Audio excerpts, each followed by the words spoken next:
Assalamualaikum warahmatullahi wabarakatuh. Waalaikumsalam. Sahabat Rocky, Umur ala Kiai. Kali ini kita akan membahas tentang anak yatim. Anak yatim adalah anak yang memang sesuatu anak yang dititipkan kepada kita, orang yang memang mampu untuk mengurusnya. Dalam Al-Quran pun dibahas dan Nabi pun menitipkan bagaimana kita merawat anak yatim, karena kewajiban kita lah untuk merawat mereka. Nah, untuk itu bagaimana kewajiban kita sebagai orang yang mampu untuk bisa mengurus anak yatim dan memelihara anak yatim. Bagaimana wajibnya, bagaimana hukumnya. Untuk itu kita akan berbicara dengan Kang Maman. Ya Kang, ini masalah anak yatim kan yang akan kita bicarakan. Kita sebagai orang tua tentunya, atau misalkan kita hidup pun tidak mungkin ingin jadi anak yatim kan Kang ya, gitu kan. Nah, tapi ada kewajiban buat kita Kang untuk mengurus anak yatim. Bagaimana itu Kang? Ya, terima kasih Mang Oot, sahabat hoki. Assalamualaikum warahmatullahi wabarakatuh. Alhamdulillah, salatu wassalamu ala rasulillah Sayyidina Muhammad ibn Abdullah wa alihi washabihi wa maula amma ba'd.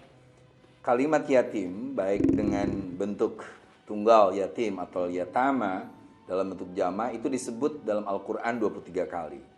Dan yatim adalah orang yang telah kehilangan orang tuanya. Cuman dalam bahasa Indonesia sering dibedakan, kalau yatim kehilangan bapak, kalau piatu kehilangan ibu. Yatim piatu kehilangan bapak ibu. Nah, banyak orang yang perhatian kepada anak yatim, tetapi bukan perhatian kepada nasib masa depannya, tapi perhatian ke harta yang tinggal ke orang tua. Atau kalau dia kehilangan bapaknya, ibunya yang jadi inceran. Nah, itu bahaya. Nah, Quran menyebutkan misalnya dalam surat Al-Baqarah, yas'alunaka 'anil yatama. Rasulullah ditanya tentang bagian yatim, qul islahu lahum khair. Berbuatlah baik, itu menjadi sebuah kebaikan bagi kita. Makanya anak-anak yatim itu menjadi ladang amal bagi kita, karena kata Rasulullah, penjaga anak yatim, kafil yatim, dengan Rasulullah itu nanti akan sangat dekat, seperti dekatnya jari jemari kita ini. Nah, yang kedua, orang yang ngurus anak yatim adalah orang yang sebenarnya punya investasi nanti di akhirat. Karena sungguhnya anak-anak yatim itu yang membuat doa kita itu lancar diijabah Allah, dan murka Allah itu tertahan oleh doa-doa anak yatim. Jadi kalau Mang Oot sekarang lihat fenomena di bulan Ramadan, ada orang ngumpulin anak yatim, itu yang sebenarnya menolong itu bukan yang kayak ke yang anak yatim yang nolong kita. Karena dengan itu Allah memberi rizki, turjakun. Allah pun menjauhkan kita dari musibah karena berkat doa anak-anak yatim itu. Mudah-mudahan kita termasuk orang yang mau untuk memperhatikan anak-anak yatim. Iya. Ada pertanyaan nih Kang. Pertanyaan dari Ed Satria Pratama. Pertanyaannya nih Kang, apakah yatim itu, arti dari bahasa yatim itu hanya untuk anak yatim? Sementara banyak kan orang-orang yang yatim secara sifat, secara keadaan, secara akhlak mungkin ya. Yatim kurang baik atau gimana nih Kang ini? Ini pertanyaan Kang. Iya, pertanyaan yang sangat menarik Maud. Imam Syafi'i pernah mengatakan, laisal yatim alladzi qad mata abuhu walakinal yatim yatimul ilmi wal adab.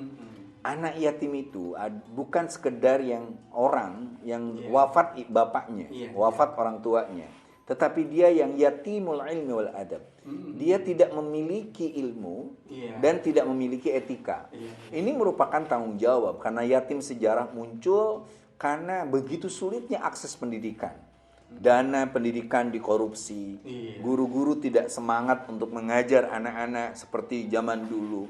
Padahal guru itu yang digugu dan ditiru. Sekarang banyak guru yang wagu dan lucu, yang lucu. Nah, saya pernah punya cerita menarik misalnya soal guru ini. Di depan rumah saya di Al-Mizan itu banyak sekali sekolah. Nah, tiap Senin ada aja yang lagi dikejar-kejar sama guru. Saya tanya muridnya, kunaon jang? Tuh upacara. Nah, udah gitu datang lagi gurunya. Ada apa Pak Guru? Biasa Kang Maman. Tiap upacara ada aja yang kabur. Ternyata itu bulak-balik teka tewak-tewak. Akhirnya saya penasaran. Saya stop anak itu. Saya bilang, "Jang, daripada lompatan, sembunyi aja. Kebetulan di belakang rumah saya itu ada solokan agak Iya. lebar ya. Iya. Akhirnya dia loncat ke sana, terus diam di sana. Gurunya datang, saya juga, Pak, daripada capek Pak, lebih baik saya beritahu. Nah itu tuh muridnya Ibu. Tapi saya tunggu kok nggak ada yang keluar. Saya lihat ternyata dua-duanya sedang merokok. Capek-capek lari-larian gitu. Nah makanya sekali lagi yatimul ilmu wal adab ini menjadi tugas kita. Generasi ini jangan menjadi yatim sejarah. Mereka harus punya akses secara pendidikan. Mereka harus punya jadi generasi yang cerdas, memiliki kemampuan dan tentu etika, akhlak.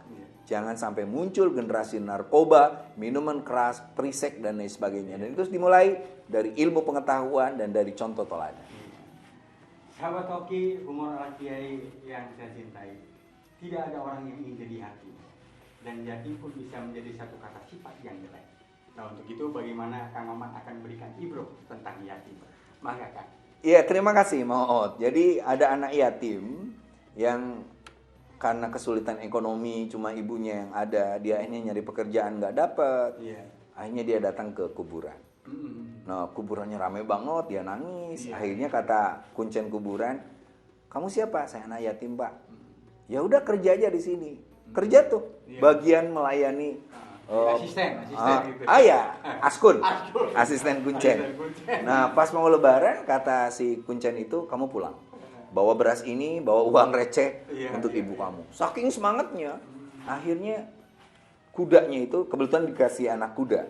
Anak kuda itu terjatuh, beras belaratan, uangnya entah kemana. Dia nangis, akhirnya dia kuburkan anak kuda itu. Anak kudanya mati, takbiran dia sendiri. Akhirnya dia nangis di atas kuburan itu. Pas beres lebaran banyak orang lihat ada kuburan baru. Al-jadid ladid walakal hadid. Yang baru itu lezat.